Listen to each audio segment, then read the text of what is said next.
Welcome. I'm Jessie, and I'm a birth mother. I'm Carrie, an adoptive mother and an adoptee. And I'm Marilyn, a transracial adoptee from Haiti, and we are Roots. Together, we make up the Adoption Triad. Thank you for joining us as we explore the realities of adoption from our diverse perspectives and knowledge. We know that each adoption experience is unique and deserves to be valued and respected. We understand that our stories may not be reflective of everyone else's experiences, but we strive to represent the adoption community well. Please note that in this series, we will delve into thought-provoking topics that may challenge your perspectives, but we encourage you to listen with an open mind and desire to learn. So pull up a seat and let's talk. Good morning. Welcome, guys, to another episode of Roots. My name is Jessie Matos. I am the Director of Birth Mother Programs at Abiding Love Charities. And then we've got Marilyn. Say hello, Marilyn. Hello. I'm Marilyn Mundesir, and I'm the Director of Adoptee Services. And today we want to introduce our newest addition to the team, Jamie Johnson. Jamie is a friend of mine in the Orlando area, and I'm so excited that she has joined our team. So, Jamie, take it away. Introduce yourself. Right. Well, hi, I am Jamie Johnson, and I am the Director of Adoptive Parent Services. I am the mom to two little girls that came into our family via adoption. We have a 9-year-old and a newly 4-year-old. And I'm excited to join the team. I'm excited to continue to bring a space where we have care and education for families that are in post-placement. I think we are given a lot of information on the front side as we are going into the adoption process, but once finalization is over, I feel like it is every man for himself. And so I think having a space where people can come together and we can continue to learn and grow as our children learn and grow, because adoption is one thing when they are tiny infants, and it is a different thing when they become real life humans as they get older and ask questions and learn more about their story and learn more about the world around them. Yeah, it's a whole different ballgame after the fact. That is Definitely. for sure. So I know that you and I have had plenty of conversations about adoption. I've always really respected the way that you've navigated your relationships with your children's birth family, things like that. But what really drew you to getting more involved in the adoption space? I know you kind of touched on it a little bit about the lack of support after the fact, but what are certain things that you wish you could see in the adoption space, and what are you looking forward to bringing to charities? Well, I think as someone who is an adoptive parent, I am often approached by people looking to possibly adopt in their future, or people who are also already adoptive parents. And there's not really someone out there providing this type of care and education, and someone just to have a conversation with. And I think that is something that I really would love to see more of, is just, you're not committing to anything, you're not signing up for anything, you're just looking to have a conversation with someone about what adoption might look like in your family, not only going into it, but as you continue to grow in your adoption and your relationships with your children and your children's birth parents, hopefully, and how what works for one family may or may not work for your family, and what we can do, just continuing to move forward in that. Yeah, And that's good. Yeah, I know that I get those questions a lot too. I'm sure Marilyn, like people asking where to start, and it can be really, really hard to answer. And I feel like some people are too intimidated to ask those questions. But everyone starts somewhere, and we've got to really rely on one another in this community to do it well. And I'm just really grateful that you're on the team, and yeah, it's cool. I mean, I'm excited. a question. Have you found that, I know you've had two adoptions. Did it get any easier for you from the first to the second, or what are your thoughts on that? Yeah, so our first adoption, we used an agency that was a nationwide agency, but had an office here in Florida, actually pretty close to where we live. And I felt like they did a really good job with education for prospective adoptive parents on the front side, which Mhm. is great, because it's kind of like any other thing that you go into knowing. You only can know what you know. And most people have not, if unless you have adopted previously or are a member of the triad, you have a very limited knowledge of what the adoption process looks like. Quite frankly, most of us are limited to what we learn on Lifetime movies, which nobody should ever be watching. Um, I love Lifetime Zero movies. out I'm of not 10, gonna would not lie. recommend. 0 out of 10, 0 stars. Do not recommend to anyone attempting to go through the adoption process.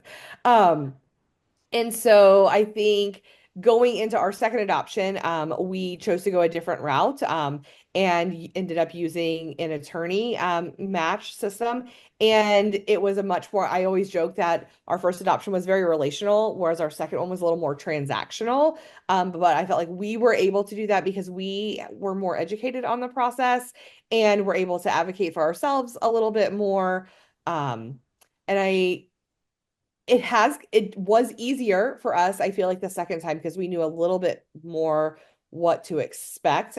We also did have a disruptive placement in there, in between the two, which was a new experience for us. And so I think just like anything else you do in life, the more things you experience, the more you are knowledgeable and educated about them.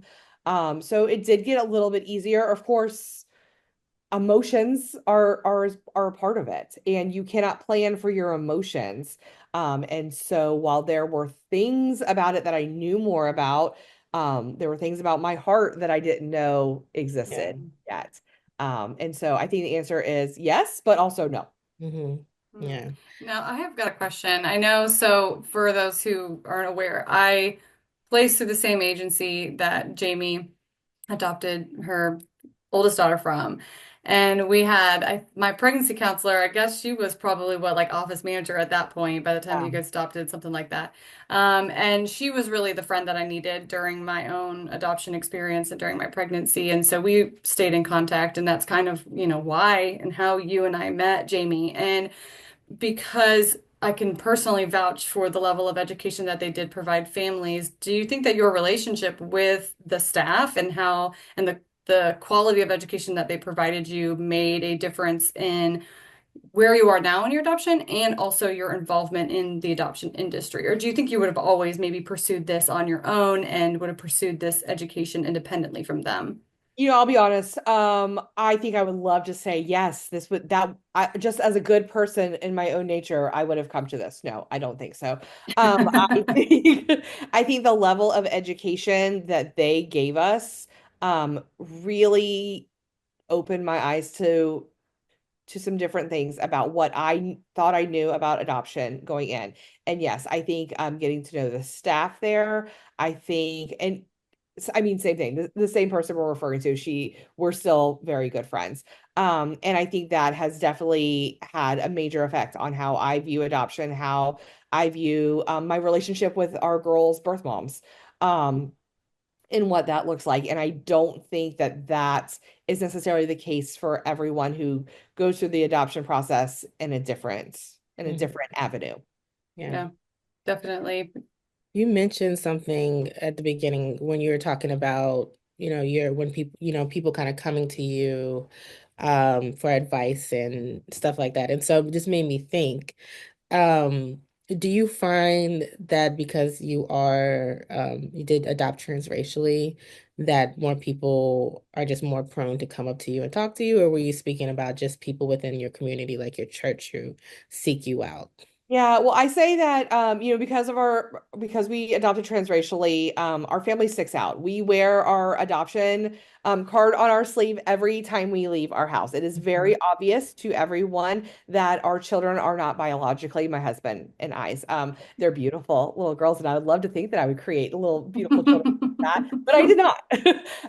And so I think we stay in the forefront of people's minds when they think about adoption. We Mhm. were also fairly open on social media going through our adoption process. And so people knew that we were looking to adopt, that we were adopting. And so, members of our church and our community and our friends.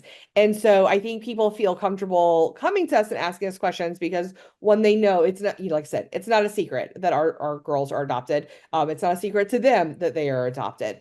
Um, I think it would be funny if somebody otherwise. And so I think that, and I continue to share information with people that I know, and so I hope others feel like they're able to share information. But I hope that people feel like they're able to come to me and ask questions. And I'm not going to know the answer probably most of the time, but just having a set of ears there to have these conversations with, I think is vital.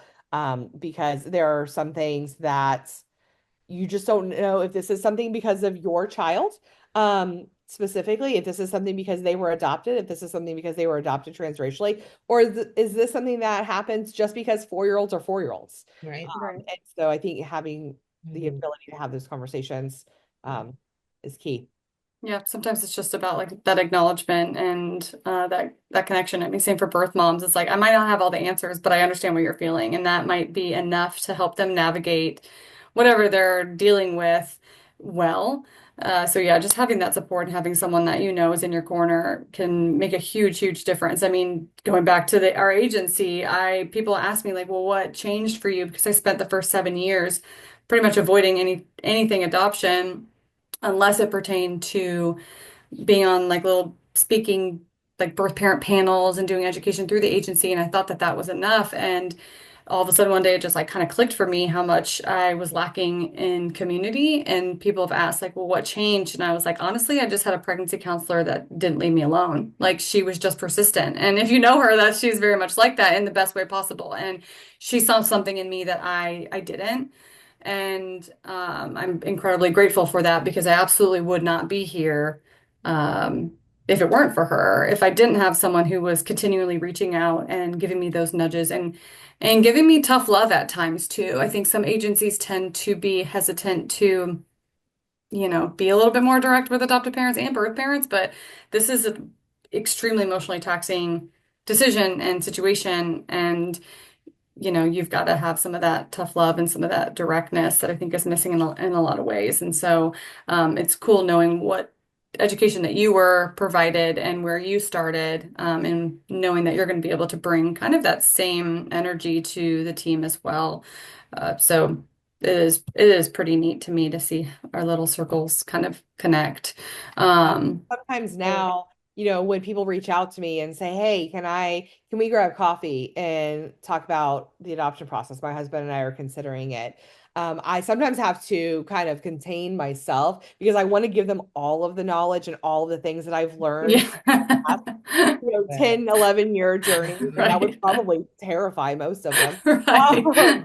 And because some of it is like you can't know it until you experience it. Yeah. And so, but I also at the same time, I want to be like, please, but also listen to me on this one thing. This is really important to know. Yeah. So it's a balancing act. Jamie, when we interviewed you, like when we were in the interview with you and we met you, I really liked you from the get-go. I've told you, like, I was like, she's Yeah, the one 2 minutes hire in, she texted me and she was like, I like her. It might not even been 2 minutes. her.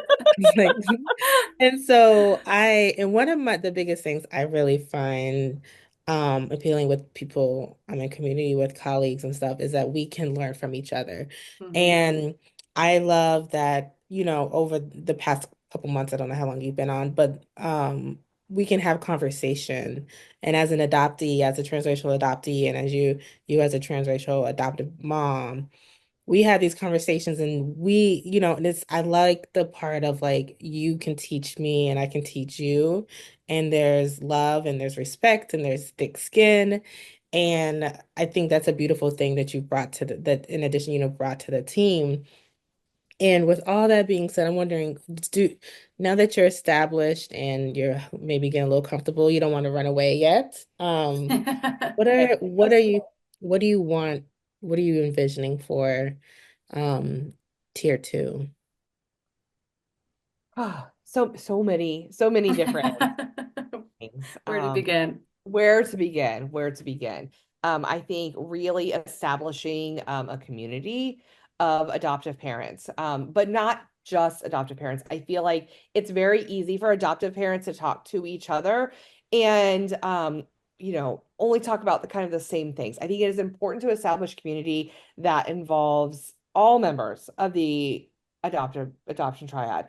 I feel like I have learned so much from my conversations with the two of you and things that I wouldn't have considered just from my own experience as an adoptive parent that I wouldn't have necessarily considered from before talking and becoming friends with birth mothers. Mhm. And same thing, I feel like a lot of times when people think about the adoption space, they only think about adoptees as children. And specifically, they tend to think of them as babies. And then, as we know, if you feed and water them, they will grow. And then they become children, and then they become teenagers. But ultimately, my job is to raise a healthy adoptee that is an adult. And so I think establishing, space for that for parents to help continue to raise those healthy adoptees. I think there is a lack of knowledge in the education system about adoption trauma and whether that is from private adoption or foster care adoption. I think there is a lack of knowledge from teachers knowing how to deal with that level of trauma and the fact that that trauma even exists. I think, everybody loves the happy end of the rainbow. Oh, this kid has a wonderful home life now. How could things still be going wrong for them? Well, where do we start? There's so many places that they are struggling with. And so, how can we equip educators in the education system to foster a place where those students can thrive and Mhm. grow in their academic knowledge and thrive in that Yeah, like so like space. for example, like I mean basically like a lot of times in school they do family trees. Yep. Is that something like that, educating and empowering the teachers to maybe have other assignments, different assignments and stuff for Yeah, the I think having some other options, or at the very minimum, the way that they approach the assignment, and Mhm. how it is assigned. I mean, I formerly was an elementary school teacher in my previous life before my girls were born. And so, are there things that I probably did and said incorrectly that may have affected adopted children in my classroom? Very likely. Very Right. likely. Again, like you don't know until Until you you know. Yeah. um, my older daughter has she's in third grade this year. There have been some experiences in the last year to two where she has been singled out because she was adopted. Um, and again, a lot of times I feel like it's kids with curiosity and they don't know how to do it, to ask these questions, but then sometimes it becomes a very negative situation. And unfortunately, sometimes the school system they don't know how to handle it. And so it's just oh, let's all be friends, let's all get together, let's all like every family is made different. True. Um, but how is that letting the adoptee know that their feelings have value as well and that y there are ways to handle this differently. So I'd love to see some more education and programs in that. Um, so Yeah. so many things. Yeah, Awesome. I would agree with that too. I remember I was teaching, I used to work at a daycare back in like high school, college days. And I was actually pregnant with my birth daughter when I was teaching this kindergarten class. And I had two boys in the class who were adopted and they were brothers, not biologically related. I'm not sure how that happened, that being in the same grade. But anyways, one of the other classmates found out that they were adopted, and that little boy, I mean, mind you, he's 5, was like, that means their parents died. And I was like sitting here pregnant, considering adoption, kind of going towards that process. No one knew at that time. And I'm thinking like, oh my gosh, like even these 5-year-olds, like they just see this stuff on media and TV shows and have Yep. this idea. And I'm like, where did that come from at 5 years old? This idea that their parents are, automatically dead. And I'm sure as they get older, they're going to experience more comments like that. So when it comes to the education system, I'm curious, what would you recommend a parent do at the beginning of the school year? Would it be, I don't know what the word I'm looking for. would it be out of line to tell the teacher, hey, my child is adopted? I mean, obviously, I know being in a transracial adoption, it's a little bit more obvious, but for those who maybe aren't, should they notify the teacher, or is that singling out their child and putting their life story on display to someone, maybe prematurely? How would you recommend they handle that relationship with the Yeah, teacher? typically you have to fill out one of those beginning of the year type things. So, for example, I just registered my older daughter for a sleepaway summer camp. There was a section in there that talked about tell us a little bit about your child. And I put in there that she is, came into our family through adoption, and that we have an open relationship with her birth parent. Because Mm, I never want someone to do the whisper thing, like, hey, we know you're adopted, because whispering implies that something is a secret or something is right. negative. um Mhm. no, I think it is perfectly acceptable to tell your child's teacher that they are adopted. I don't feel like you need to tell them their entire life story and all of their Right. history and details. I think protecting that story is still very important. But I think it's appropriate too to ask the teacher, what knowledge do you have already about adoption? Positive adoption language. What do you know about that? If they say that they don't really have any information about that, can I supply some of that information to you? And I can't imagine a situation where a teacher would say no to Yeah. that. And I think just in bringing up some of those things about like family tree projects and some of those different things before it's an issue, so that they're already kind of thinking about it. Yeah. Letting them know, uh, obviously my child is African American and I am not. How do you think that this may that Mhm. this may affect their learning in your classroom or their relationship in the other students in their classroom? I Yeah. think, like I said, I Right. think it's very appropriate to bring it up with the teachers. I even bring it up with my children's teachers. They're not adopted, but when it comes to like the family tree projects, I being adopted and not knowing, I already wear that, thing out, I'm like, so I just tell them ahead of time, like this is, you know, the situation. They will participate, but their family tree is going to look different. And we're going to do it based on what's safe and comfortable for our family. And it's always receptive. Right. I would love to hear more about your guys' experience with this family tree project. Maybe we'll save that for another Roots video because this isn't something that I really have to navigate myself necessarily with obviously my own children. Um, I know my one son, he's only had one little family tree thing. And if I remember correctly, I think he did include my birth daughter on that family tree. But otherwise, it's really, I mean, the teacher's not going to ask about it. It's Right. not this really obvious thing. And so I would love to continue this conversation because I think this is an important one to have to Yeah. learn so families can know how to navigate this and support their child through this and hopefully educate their families as well. Because it's not But just an adoptee or, adoption issue. It's kids who are in foster homes, kids who are raised by grandparents who there's so much. And like you said, Jamie, earlier, families are made differently, a lot more and more. And so it's very presumptuous to think that a child's going to be able to know all this information on a tree and put it. 'Cause that's just not how it is anymore. Right. right, exactly. Well, before we wrap up, I just have one more question for you, Jamie, and maybe this is a hard one to answer. I don't know.